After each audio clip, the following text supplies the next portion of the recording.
Ang bunga ng katotohanan. Ang mga salita ng Elohim sa puso ng isang tao. Paraan ng buhay. Apokalipsis 4:3. Hebreo 10:20. 11. Ang bunga ng katotohanan.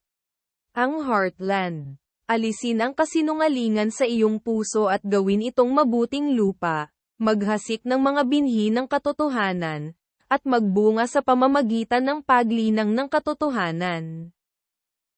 Pagbawi ng lupa. Hanapin ang kasinungalingan na sinasabi ng Biblia na itapon o huwag gawin, alisin ito sa iyong puso, at gawin itong matabang lupa. Pagtatanim ng mga binhi ng katotohanan. Hanapin ang katotohanan na sinasabi ng Biblia na panatilihin, at itanim ang binhi ng katotohanan sa pusong bukid na gawa sa matabang lupa, linangin ito at magbunga ng katotohanan. Ang bunga ng katotohanan. Ang bunga ng katotohanan. Proyek. 1. Proyek, itapon mo. 2. Proyek, wag na. 3. Proyek, panatilihin ito. 4. Proyek, gawin mo. IV. Proyek, gawin mo. Alisin ang kasinungalingan sa iyong puso at gawin itong mabuting lupa. Paraan ng buhay. Apokalipsis 4:3.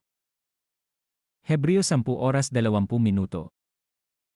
Filipos Kapitulo 2 Versikulo 14. Gawin niyo ang lahat ng mga bagay na walang mga bulong-bulong at pagtatalo. Gawin ninyo ang lahat ng bagay ng walang tutol at pagtatalo. Filipos Kapitulo 2 Versikulo 18. At sa ganyan ding paraan kayo'y nakikipagkatuwa naman at nakikigalak sa akin. Kung magkagayon, dapat din kayong magalak at hatian ninyo ako ng inyong kagalakan. Sina Timoteo at Epafrodito. Filipos Kapitulo 3 Versikulo 1. Sa katapus-tapusan, mga kapatid ko, mangagalak kayo sa Panginoon. Ang pagsulat ko nga sa inyo ng mga gayon ding bagay, sa akin ay tunay na hindi nakangangalay, ngunit sa inyo'y katiwasayan.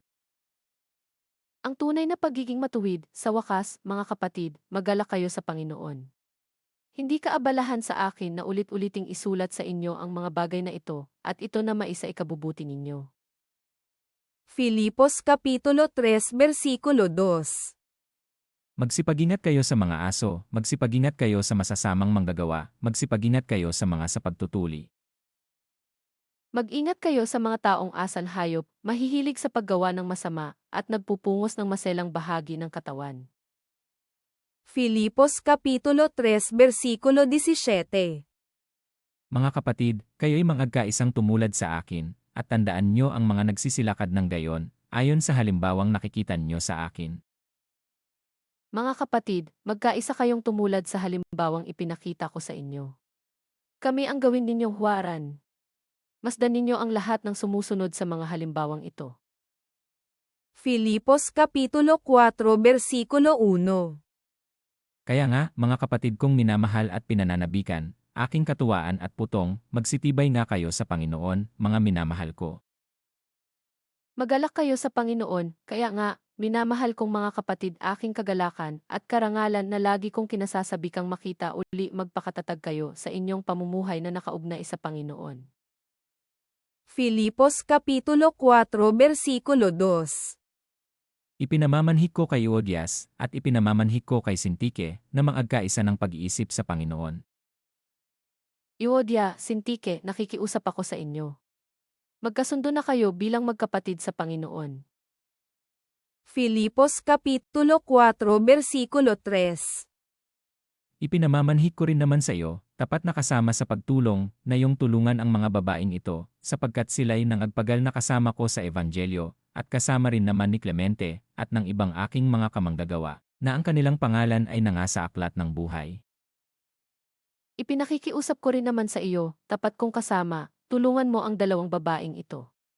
Sila man ay nakatulong ko sa pagpapalaganap ng mabuting balita, kasama ni na Clemente at ng iba pang kamanggagawa ko. Ang pangalan nila ay nakasulat sa aklat ng buhay. Filipos Kapitulo 4 Versikulo 4. Mga galak kayong lagi sa Panginoon, muli kong sasabihin, mga galak kayo. Magalak kayong lagi sa Panginoon. Inuulit ko, magalak kayo. Filipos Kapitulo 4 Versikulo 5. Makilala nawa ang inyong kahinhinan ng lahat ng mga tao. Ang Panginoon ay malapit na. Ipadama ninyo sa lahat ang inyong kagandahang loob. Malapit nang dumating ang Panginoon.